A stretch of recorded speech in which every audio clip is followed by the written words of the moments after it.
Fala pessoal, sejam bem-vindos a mais um episódio do SOS Podcast, o podcast que vai levar a medicina além do consultório. Comigo nessa jornada aqui, Dr. Henriota. Fala, Mani. Fala, galera. Beleza? Feliz de estar aqui do seu lado para mais um episódio aí. É isso aí, hoje vai ser o quê? Hoje vai ser sensacional, como sempre. É isso aí. E queria agradecer aqui o nosso patrocinador master, Booster Solution. Booster é uma empresa aí de marketing digital, gestão, eles têm vários pacotes aí de assessoria jurídica, secretária remota, segue os caras lá, depois aproveita o conteúdo deles. E com a gente hoje aqui no SOS Podcast, a gente tem um cara maravilhoso aqui, o doutor professor Marcelo Jacobi. Obrigado, viu, Jacobi? Uma alegria grande estar com a gente. Muito obrigado. Pô, o prazer é meu, cara. Obrigado. Eu tô muito feliz de estar aqui também. Oh, bacana. Dr. Marcelo Jacobi, ele é formado pela Faculdade de Medicina de Santo Amaro, fez residência médica em ginecologia e obstetrícia no Hospital e Maternidade Leonor Mendes de Barros, concluiu em 92, não vou citar datas aqui, mas já citou. Já entregou. Ele é especialista em ultrassonografia pelo Colégio Brasileiro de Radiologia, mestre e doutorado em ginecologia pela Unicamp, tem o título de especialista em cirurgia por videolaparoscopia pela Febrasgo e atua hoje com a reprodução humana desde 96 e é um dos caras gigantes aí na área. Conta um pouco da sua história aí, doutor. Como é que foi o início aí na reprodução humana? Como é que foi para você escolher ginecologia, obstetrícia? Bom, para mim é o seguinte, né, cara? Eu venho de uma família que não é uma família de médicos, que não tem a tradição de ter médicos, né? Então, porque pra gente é muito comum que pais médicos gerem filhos médicos e você tem uma tradição. E na minha turma de graduação, vários dos meus colegas eram filhos de médicos. Então, minha mãe era professora de piano, meu pai engenheiro, eu sou o filho do meio de 3 filhos. E eu acabei entrando muito novo na escola, né, bicho? Porque minha mãe falava que eu não ficava em escola nenhuma. Ela me punha, eu ficava chorando, ela me tirava, eu nunca fui para a escola. E quando meu irmão foi para o 3º ano do que chamava primário, ela falou, olha, quem sabe se você vai junto com o seu irmão. Ela me colocou totalmente desalfabetizado no 1º ano. Eu fui no 1º ano, ela falou, ele vai reprovar. E foi que eu fui aos trancos e barrancos, passei, isso me criou uma situação que eu era muito novo. Então, eu fui prestar vestibular, eu tinha 16 anos de idade, quase fazendo 17. Né? Então, eu acabei ganhando alguns anos nisso. E eu sempre fui decidido a fazer medicina, sempre quis. Sempre, desde que eu era moleque, eu sempre falava, quero ser médico. Nem eu sei porquê, na verdade, eu queria. Mas eu tinha essa coisa dentro de mim. Prestei, passei, e quando entrei na faculdade, eu falei, eu quero fazer alguma coisa assim impactante, né? Você entra com aquela coisa, nossa, eu quero fazer esse transplante, eu quero fazer reimplante de braço, né? Uns negócios bem louco assim, né? E depois você entra, você vai entendendo um pouco mais a medicina, mas logo no começo eu sabia que eu queria fazer alguma coisa cirúrgica, eu queria fazer alguma coisa com cirurgia, e na época, hoje não, acho que não existe mais, né? Tinha uns programas de você dar plantão em maternidades, voluntário. Você chegava no 4º ano da faculdade, você prestava uma provinha e você podia ser aprovado em algumas maternidades para ser tipo um acadêmico auxiliar de plantão. Eu falei, quer saber de uma coisa? Parto cesárea, dá uns pontinhos lá, eu vou fazer esse negócio. Prestei, eu não tinha a menor ideia que eu ia gostar de ginecologia e obstetrícia, não tinha isso na minha cabeça e não tinha nem tido ginecologia e obstetrícia na faculdade. Mas fiz o concurso lá, prestei na prova e fui fazer plantão. E aí que eu me descobri fazendo ginecologia e obstetrícia, que era uma área que eu gostava e me apaixonei durante esse trabalho, né? Tem até uma história gozada que, por exemplo, eu cheguei para dar o primeiro plantão, o plantão começa às 7 da manhã. Então, eu cheguei lá 15 para 7, pô, todo arrumadinho, vestidinho de branco, né? Cheguei lá, tava nascendo um parto normal. Aí eu cheguei e falei, nossa, entra aqui, calor, entra aqui pra ver. Entrei lá pra ver, tava nascendo um bebê. Falei, cara, nunca tinha visto nascer uma criança na minha vida, nascendo de parto normal ali, eu, caramba, olhando.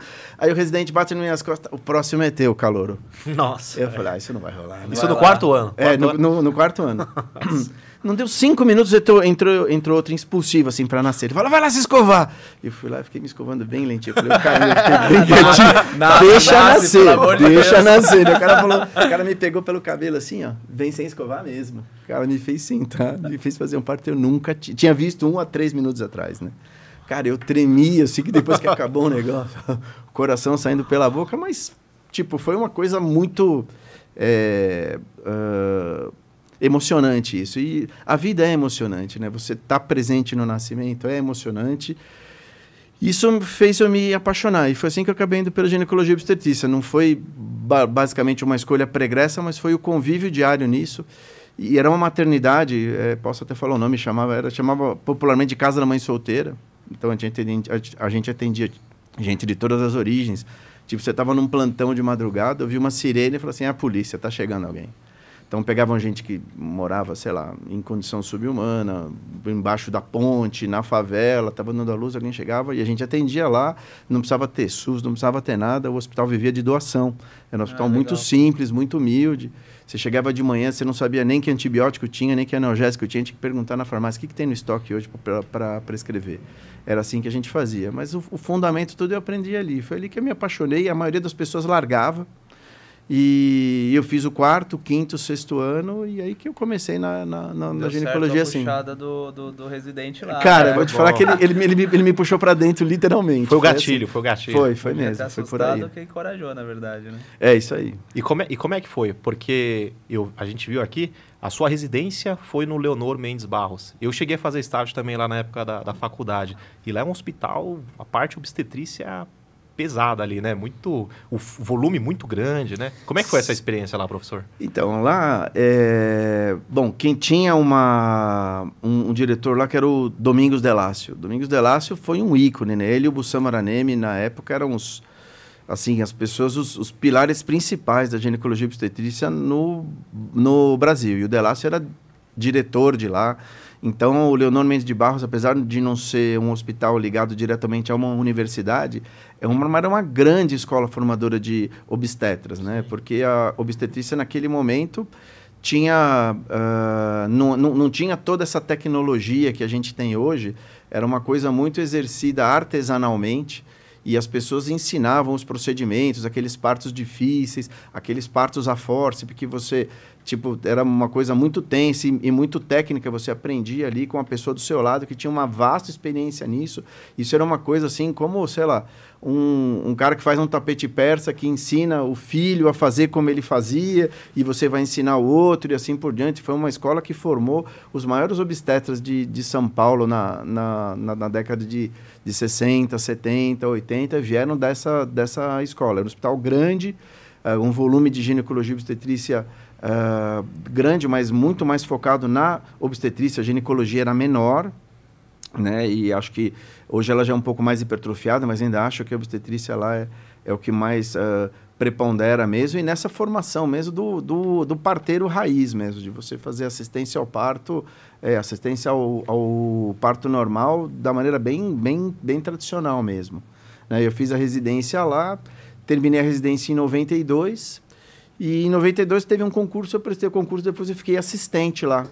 Então, aí eu fiquei lá, trabalhei até 2009, e nesse meio tempo fui me especializando em outras áreas. Aprendi a fazer ultrassonografia, que era uma coisa que estava também dando um boom. Começou na década de 80, e a ultrassonografia, com a tecnologia de começar a informática, tal, os equipamentos foram melhorando, estava dando uma boa crescida nessa época, e eu fui para essa área também. A gente tem aqui no SOS o foco de tentar levar um pouco de informação para o médico que está saindo da faculdade, iniciando a residência, ou até buscando mais a subespecialidade. Uma das suas grandes áreas é a fertilização, né? Seja FIV, seja inseminação, alguma coisa assim.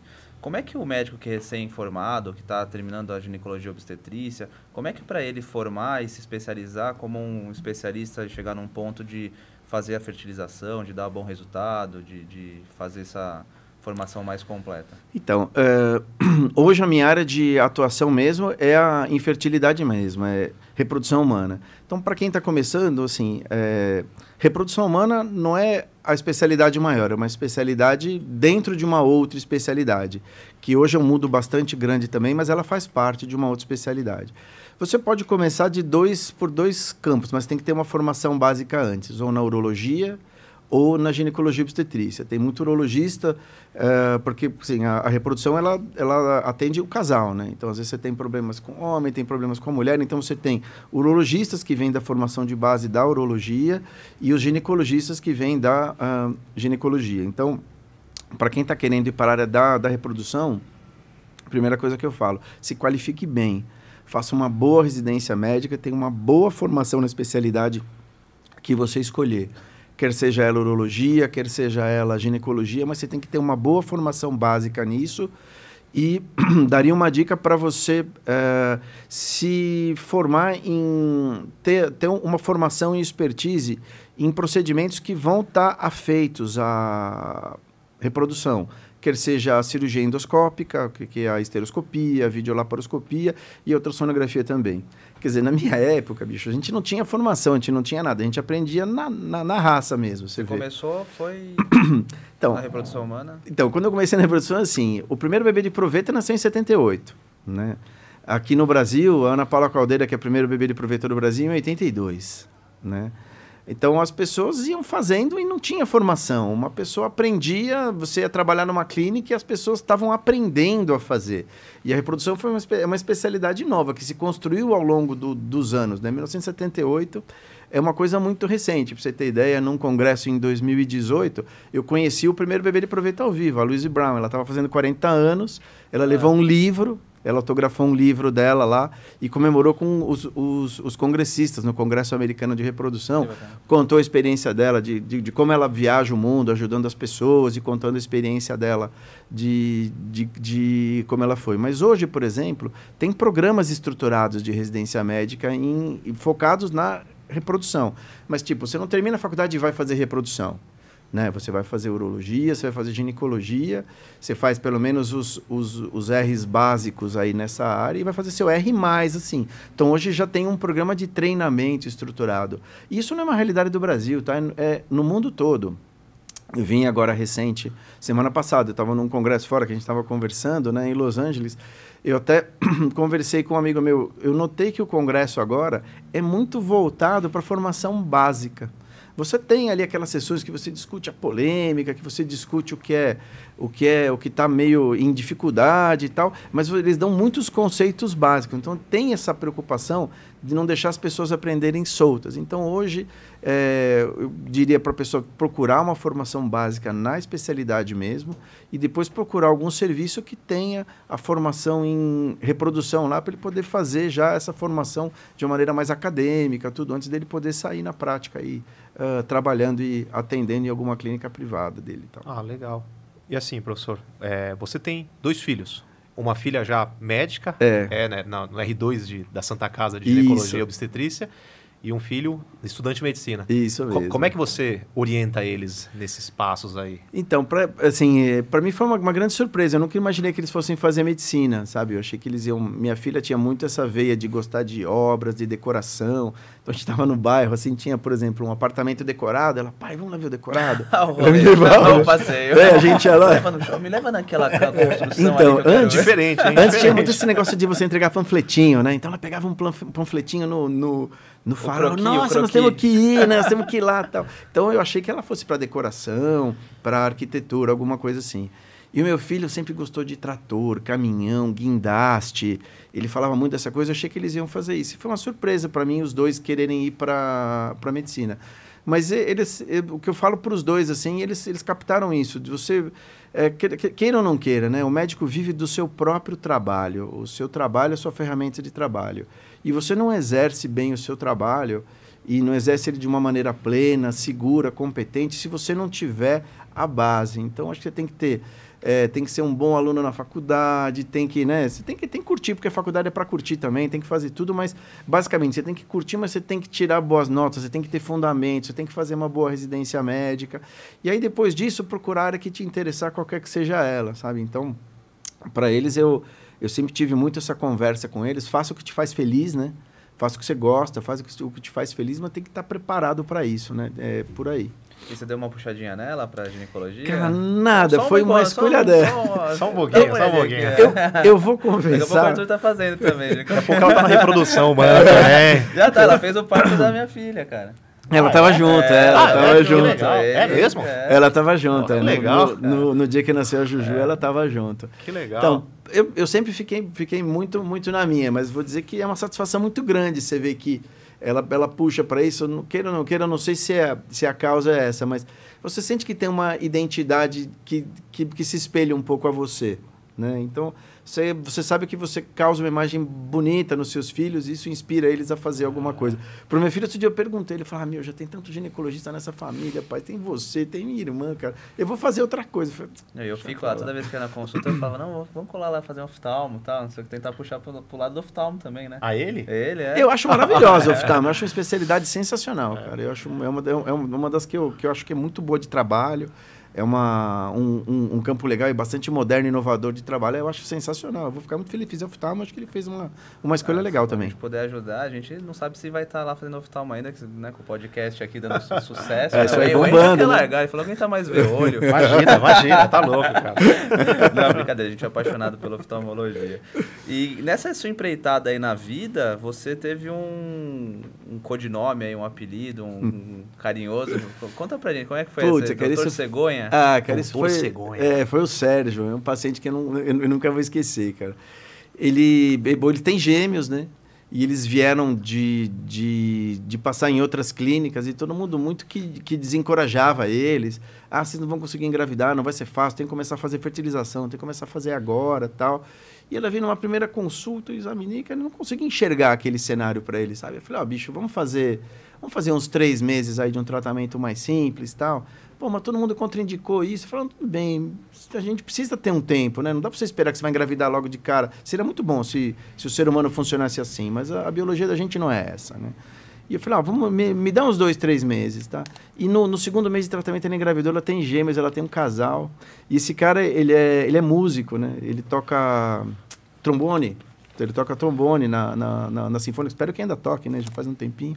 E ele falou, pô, cara, doutor Cegonha, você não sei o que lá. E essa coisa começou a brincar e não sei por que se espalhou, sabe? Então hoje, se você dá um Google assim, doutor Cegonha... Cara, mas é um marketing animal. Nossa, cara, você fala doutor Cegonha, você já imagina. Cara, você fala parto desde pequeno, assim, né? Como é que nasce o bebê?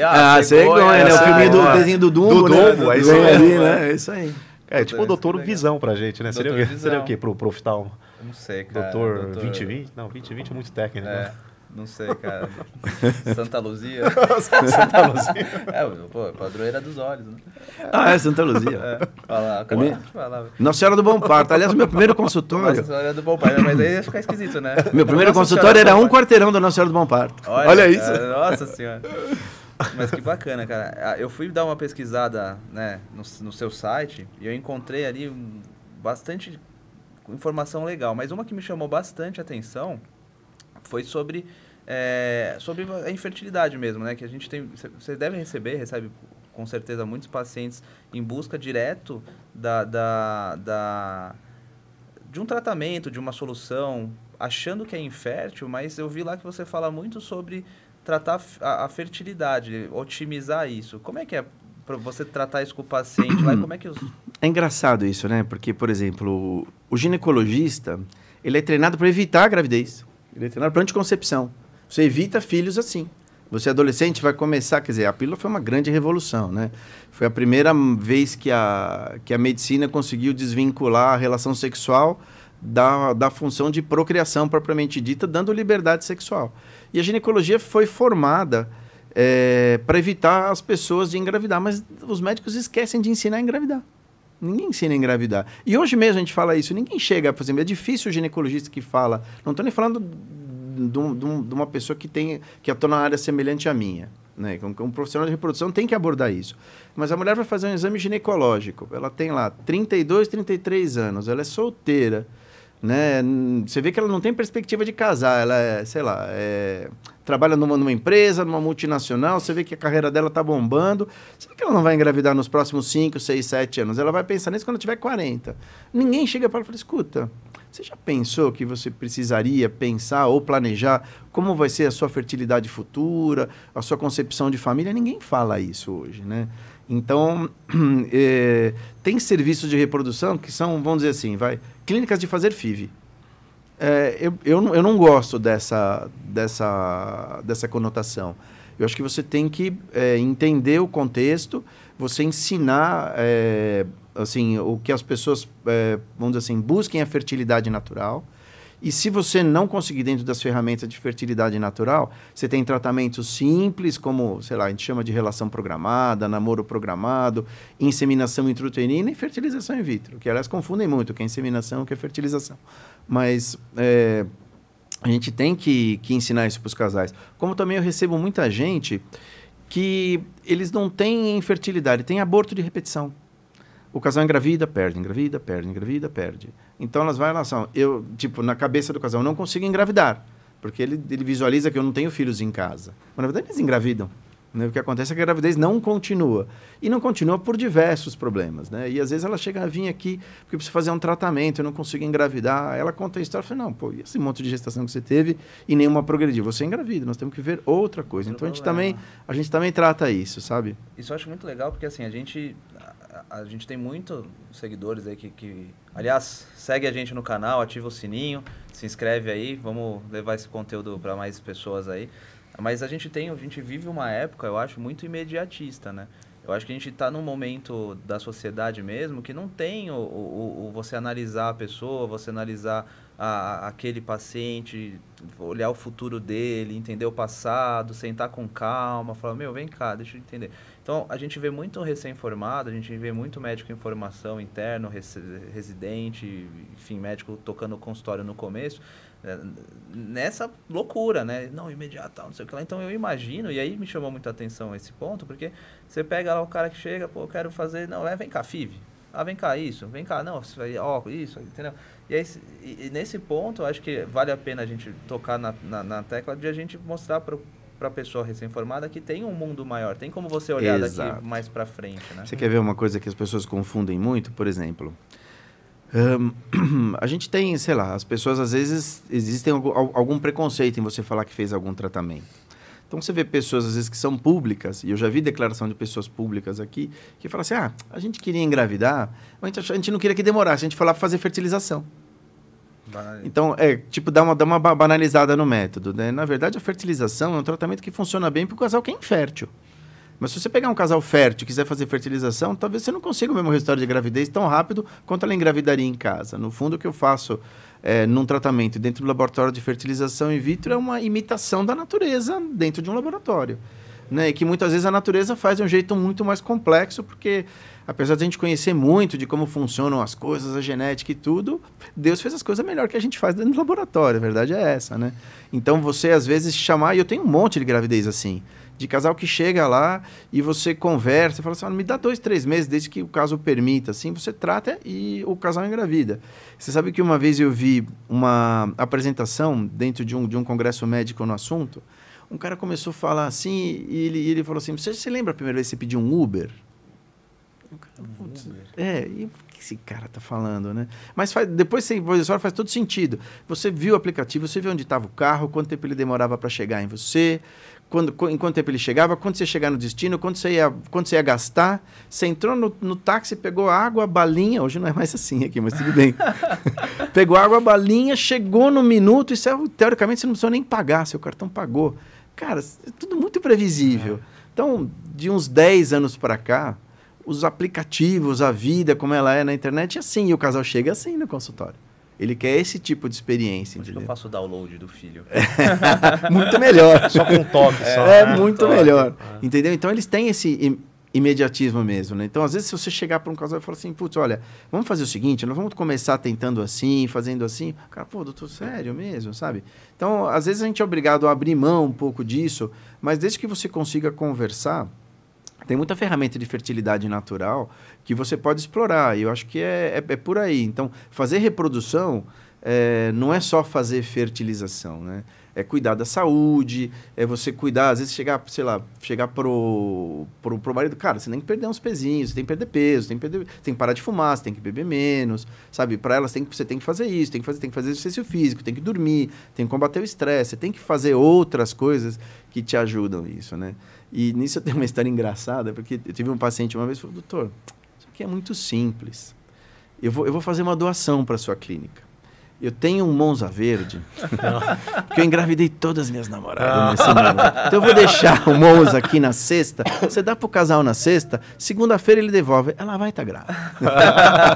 Eu tô esperando o Monza, fiquei esperando o glamour do carro chegando. Pô, a placa preta. Já dava pra colocar no Pago IPVA. Funcionando. O Henry tem 3 carros assim. Eu tenho 3 filhos. Cara, o segredo meu acho que é comer tofu, cara. Comer tofu, cara, é verdade. Não, você me passou essa receita aí, cara, deu certo. E assim, a gente falou bastante sobre fertilidade e você tocou num ponto sobre infertilidade, que eu acho que também é legal de a gente abordar, que tem muita coisa que a gente, do nosso dia a dia hoje, o que você mais vê do momento que a gente vive e comparar antigamente, quando você começou, por exemplo? Então, você vê assim, o que a gente nota hoje, o comportamento da sociedade mudou e vem mudando, né? As pessoas casam tarde. Então, você pega uma mulher hoje de 35, um cara de 38, os caras estão ficando. Difícil ter um relacionamento, vamos dizer assim, mais estável, ou então ela está com um parceiro que ela não sente segurança no cara. A gente tem um monte de amigo assim com uns 43 isso aí, né? Na balada. Não, professor, mas me corrige. O que eu lembro, o pico da idade fértil da mulher é com uns 24 anos, não é? É isso aí. O ideal, quer dizer, é completamente fora do que a gente vê acontecer hoje. Dos 18 a 25 anos seria a melhor idade, né? Para você ter o primeiro filho e ter todos os filhos até os 35. Imagina. Quem faz isso hoje? Não, muito difícil, né? Então, é lógico que sim, a carreira é importante, tudo isso é importante, mas a natureza é diferente entre o homem e a mulher. Por exemplo, você pegar um homem, o espermatozoide mais antigo que ele tem nele, ele tem 90 dias. A mulher é diferente, ela já nasceu com todos os óvulos, esses óvulos estão com ela desde que ela era... ela estava dentro do útero da mãe dela, e esses óvulos ficaram presos numa fase intermediária do amadurecimento. E esse óvulo só vai amadurecer para estar competente para a reprodução em torno de 36 horas antes da ovulação. De 24 a 36 horas, entendeu? Então ele ficou preso todo esse tempo e aí ele reassume o processo da formação do óvulo para ele estar competente para o espermatozoide fertilizar tal, e virar um embrião. Só que quando a mulher tem 18 anos é uma coisa, aos 25 é outra, aos 30, aos 32, aos 35, aos 38, a maneira como ele completa esse amadurecimento vai ficando imperfeita. Então, quem tem, sei lá, um adolescente em casa, uma menina adolescente em casa, você fala assim, se ela tiver uma relação sem proteção, é capaz de voltar grávida. Né? Porque ela está no auge da função reprodutiva e tal. Se você deixar isso para fazer aos 40, acho que pode ser até um pouco mais negligente em relação a isso, porque eles não vão fertilizar do mesmo jeito. Então a gente nota que as pessoas deixam para engravidar muito tarde. Então a mulher, com isso, os óvulos dela vão fertilizar de uma maneira pior, ela vai perdendo a quantidade com o tempo e o homem consegue manter uma quantidade um pouco mais para frente, o que faz com que a taxa de gravidez seja menor.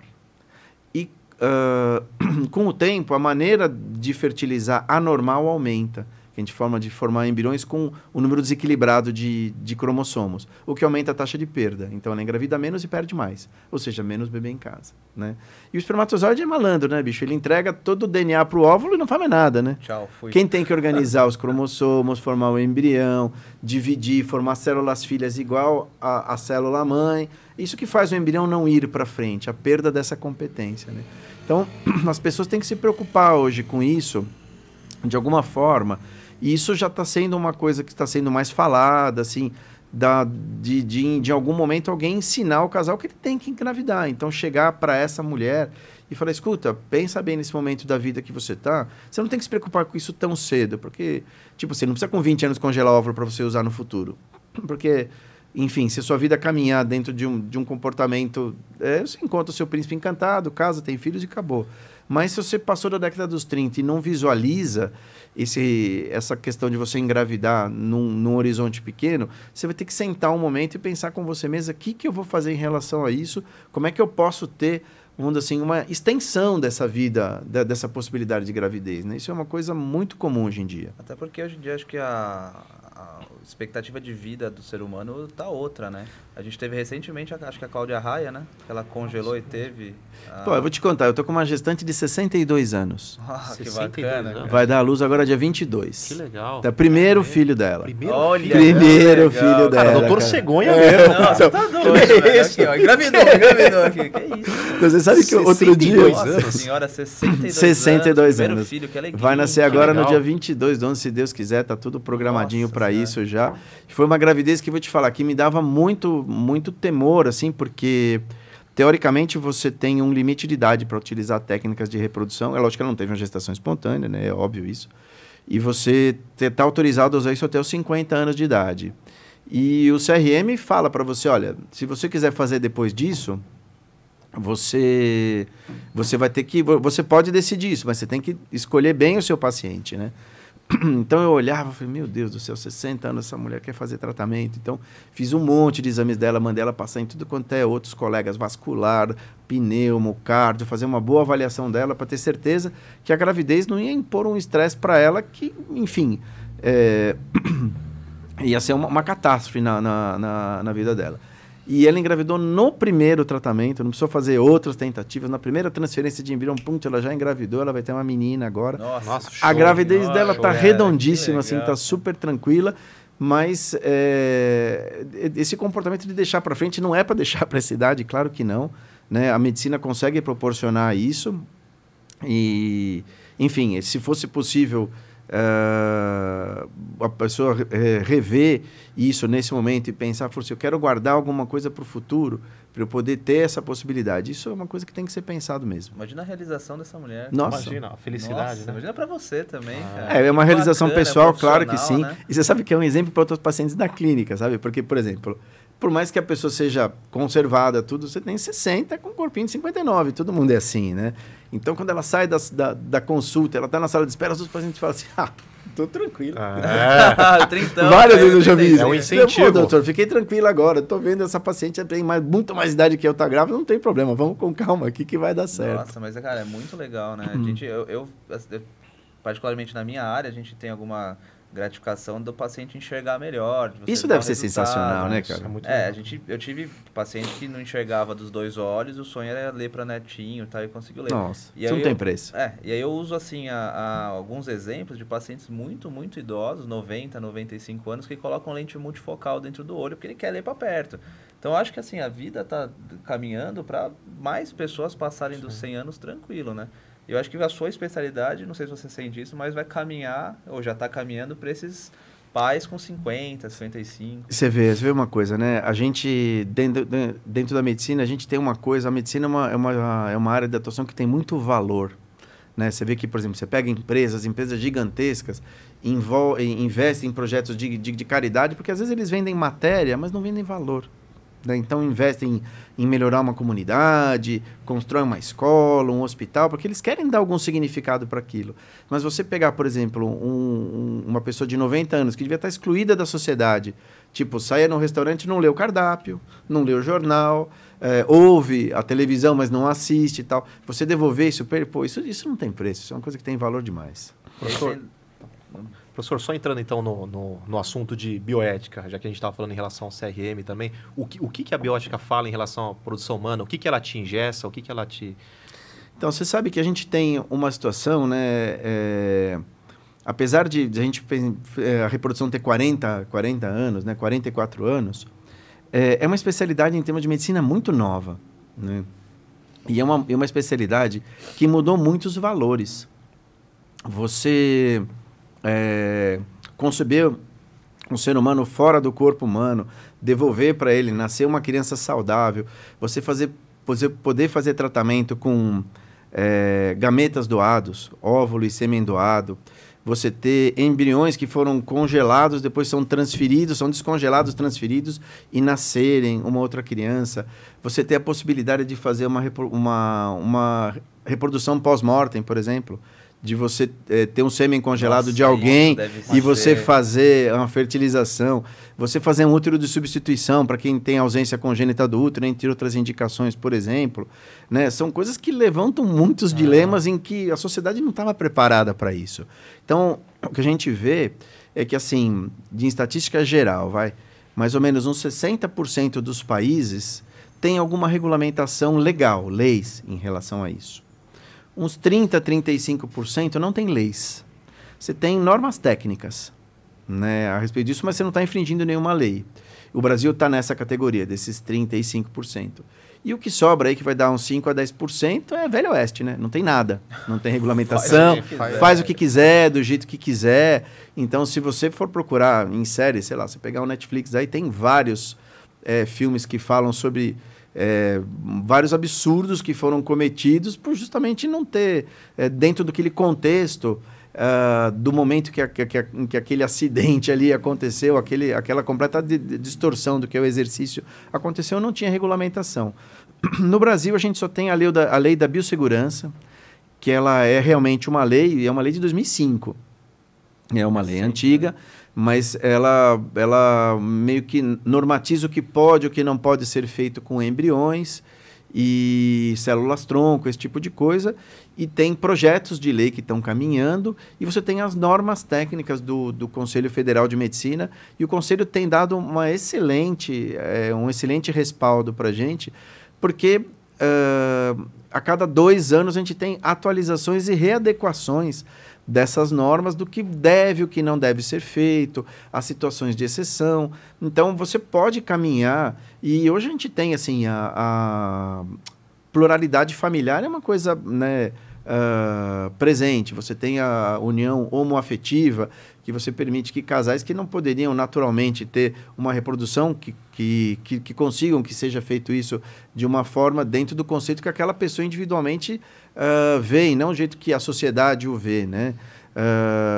Você tem esses outros exemplos que eu dei de reprodução póstuma. Então, você tem algumas regulamentações em relação a isso, para que você ande dentro de certos limites, que se você tenha que desrespeitar algum limite por causa de alguma particularidade individual daquela pessoa ou daquele casal, você tenha como justificar isso, e se você não tem segurança de fazer, existe uma câmara técnica do CRM, onde você manda os casos para eles para apreciação. Olha, eu tenho dúvida, eu tenho essa situação na prática, eu gostaria de fazer isso, que, por exemplo, eu estou agora, assim, só para citar um exemplo, eu tenho um paciente que não tem útero, tem os ovários, ela perdeu o útero porque tinha inúmeros miomas e tal, e ela quer ser mãe porque ela não tem filhos, o marido é mais novo que ela, também não tem filhos, e a norma técnica prevê que você possa fazer um útero de substituição, porque no Brasil não existe barriga de aluguel, a não ser a novela, né? Barriga de aluguel, em termos de pagar, isso é completamente criminoso no Brasil, não pode. Que é útero de substituição? É você fazer uma barriga de aluguel sem pagar. Você colocar o embrião daquela paciente em outra pessoa, não pode cobrar. Então, a novela chamava barriga de aluguel, que é um útero de substituição. Você formar um embrião com o óvulo dela, o espermatozoide do marido, colocar em outra pessoa para gestar e depois entregar essa criança de volta para o casal. Isso é perfeitamente legal no Brasil, só que você tem algumas normas para isso, e uma delas que a pessoa que vai ceder ao útero tenha um parentesco com um dos dois em até 4º grau, pode ser até primos, e tenha pelo menos um filho vivo. Eles não têm ninguém nessa situação, você entendeu? Então, ela teria que fazer isso com uma terceira pessoa. Então, você tem que documentar isso, que não vai haver pagamento, você tem que fazer toda uma avaliação psicológica, porque essa outra pessoa também tem um marido, ela vai ficar grávida, e, sabe, é uma coisa bastante complicada de você fazer isso. Tal. Então, você tem todo um respaldo do CRM, de toda uma avaliação de você documentar isso, para que não exista nenhum problema, que seja tudo muito combinado e seguro entre as partes, sabe? Seja uma coisa muito clara e transparente, né? Onde a pessoa tem a segurança que vai receber depois, que a pessoa que está fazendo aquilo está fazendo por altruísmo verdadeiro mesmo, e ela vai receber esse bebê em casa depois. Não, porque imagina, ela gestante e ela começa a ter afeto também, porque às vezes pode acontecer, né? Sim, felizmente é uma situação, eu sei, nesses anos eu tenho 4 casos, né, disso. Ter 3, esse aqui é o 4º caso. Não é uma situação comum. No Brasil a gente é muito criterioso para isso. Nos Estados Unidos a lei varia de acordo com o estado americano, né? Então tem estados que são muito permissivos nisso. E, não, eu tenho, sei lá, eu sou hipertensa grave, então outra pessoa gesta para mim. Por motivos, às vezes até mais simples. Também, acho que deve ser tem estados mais, que né? permitem o contrato e tudo, e coisa que aqui não seria. É sempre uma situação complicada, sabe, de você... É muito improvável você imaginar que não há vínculo. Né? E você vai ter que entregar, tipo, se engravidar um ato de amor, entregar um ato de amor, cara, a enésima potência, né? Você vai ter que dar e falar, olha, eu tô fazendo isso porque eu me comprometi para isso, e, enfim, né? A minha missão era essa. É realmente muito difícil, muito difícil. E você já teve desse caso de pós-mortem, assim? Ainda não tive nenhum, né? As únicas vezes, assim, o homem morre mais, na verdade é essa. Porque também, assim... E também tem que ter congelado, né? Exato. Um caso meio... A família que eu tenho, que aconteceu isso, isso foi muito recente agora, né? Ela fez o tratamento, e eu fiz ali, poxa, tá grávida, que bacana, a gente transferiu 2 milhões, tá de gêmeos, tá? O marido veio, assistiu o primeiro ultrassom, não tá consulta, a paciente faltou. Aí eu liguei para ela, tá tudo bem, aconteceu alguma coisa? Meu marido faleceu. Nossa. Cara, assim, um cara jovem, agora foi no ano de 2021, acho que sim. Teve uma infecção, uma sepse, assim, totalmente... Um diagnóstico que não ficou muito esclarecido, e ele veio a falecer, né? Foi o único caso que eu tive que realmente poderia ter um desejo de concepção futuro. E ela até me procurou, eu estou tão preocupada porque eu não sei como eu vou registrar as crianças, tal. Eu falei, não, fica tranquila.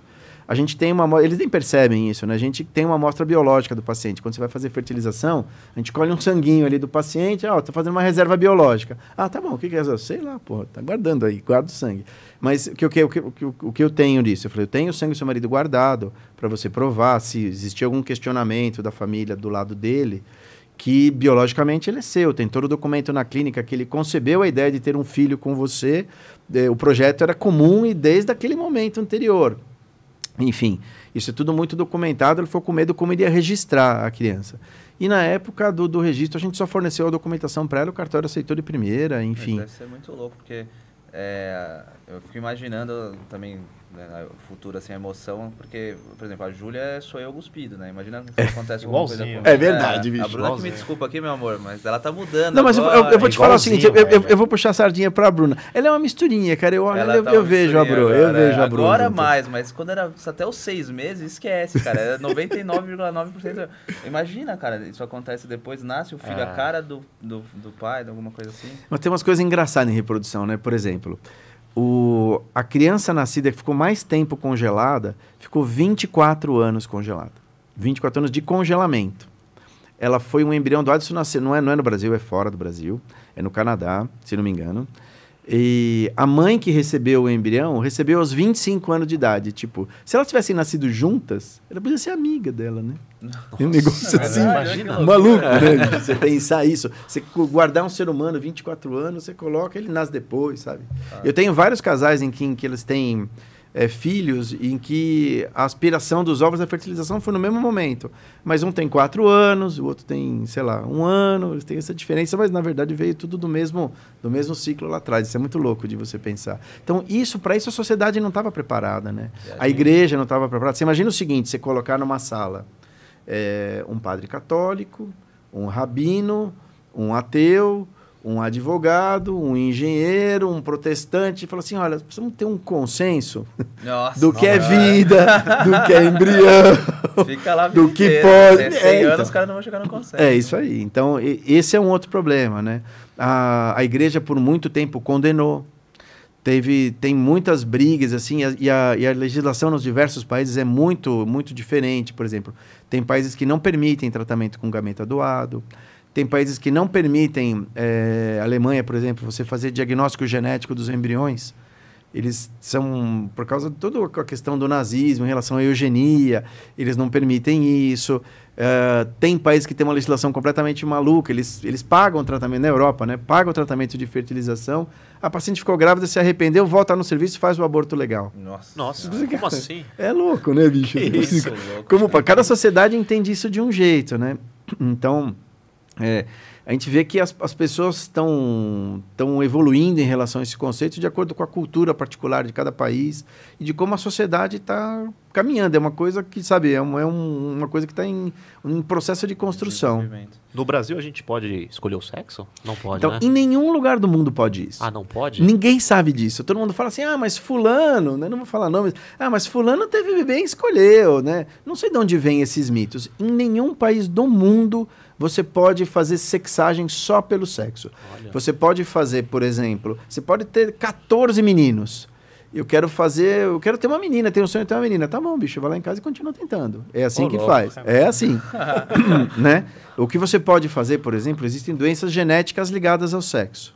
Então você pode fazer diagnóstico genético pré-implantacional para separar o embrião e fazer análise dessa doença e você poder transferir os outros livres de doença, quer seja menino ou menina, dependendo da doença, do contexto que você esteja ali. Mas, olha, eu vim aqui porque eu quero um menino. Não pode. Eu vim aqui porque eu quero uma menina.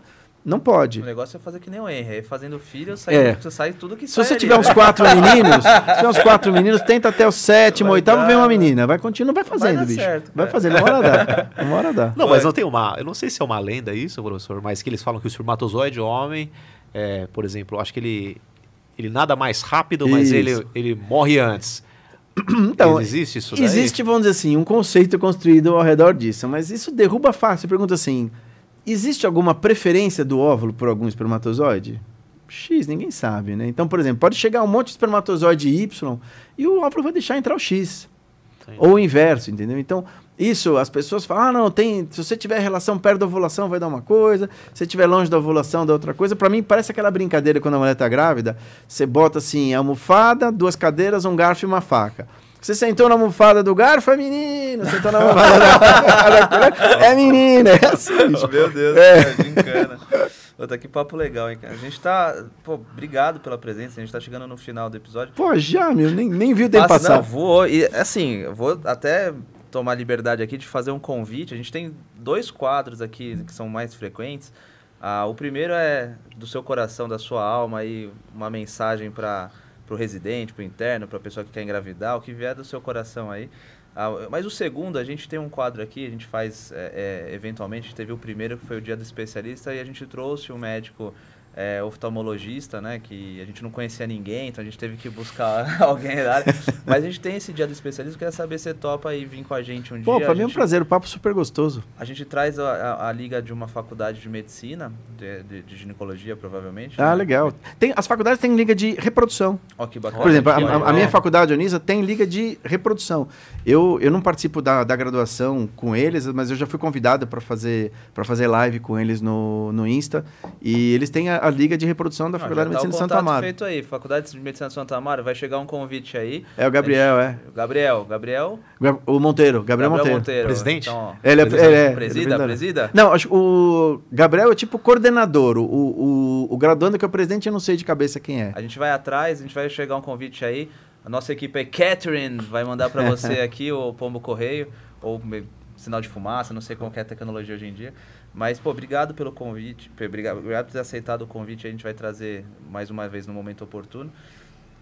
Enquanto você escreve aí da alma para depois o Henry ler com a sua voz de tenor aqui, eu vou agradecer mais uma vez vocês, vou pedir para vocês seguirem aí a gente, segue, compartilha, ativa o sininho. Agradecer mais uma vez o nosso patrocinador, Booster Solution, segue os caras aí, @Booster Solution, www.boostersolution.com.br, para você que precisa aí saber gestão, organizar a parte financeira do seu consultório, quer entender um pouco mais como é que você faz a gestão para trazer paciente, enfim, tráfego pago, tudo que você precisar aí, assessoria jurídica, os caras têm lá. Vamos lá, né, professor? Deixa eu dar uma olhada aqui. Você vai entender minha letra ou não? Opa. Ó, eu tentei fazer letra bolinha, hein? Letra bolinha, redondinha. Você não entendeu, né? Não, Já tá. entendi. Voz de tenor aqui. Eu não sei se ele tá preparando a voz ou se ele falou que cacete, eu não vou ler nada que esse cara escreveu. Olha lá, Deixa eu professor Jacob aqui. Preserve sua fertilidade. As pessoas têm que tomar cuidado com o estilo de vida, combater a obesidade. E as mulheres têm esse dilema, elas têm que pensar no momento, assim, indagar com o seu ginecologista quando é o momento para ela se preocupar com isso, porque se ela for na roda viva da vida, ela só vai perceber quando o tempo passou. Então, acho que a mensagem para elas seria essa. Nossa, mas sensacional, Show, né? Preserve show. sua fertilidade. Fantástico. Professor, muito obrigado, viu? Obrigado pela Pô, disponibilidade. obrigado a aí. vocês, foi um prazer, muito gostoso o obrigado, papo, legal cara. demais. O Bruno é um brother, né? Um amigão. Ah, E vai- agora você também. Elton. Obrigado. você valeu. desculpa o Henry qualquer coisa. Não, né? desculpa o Mande Traz qualquer amigo coisa. aqui. Tá desculpado, tá desculpado. Mas obrigado, de coração. Pra mim foi uma alegria imensa. Você sabe o carinho que eu tenho por você. É mútuo. Sim, imensurável. Acho que da vida eu vou fazer aqui né, mas é realmente uma das pessoas mais especiais que eu encontrei nessa jornada pequena da minha vida aí. Só tenho que te agradecer até por estar aceitando o convite aqui. Vai voltar em outro momento e a gente vai se encontrar ainda muito na vida. Legal, aqui. bacana. Vamos sim, com certeza.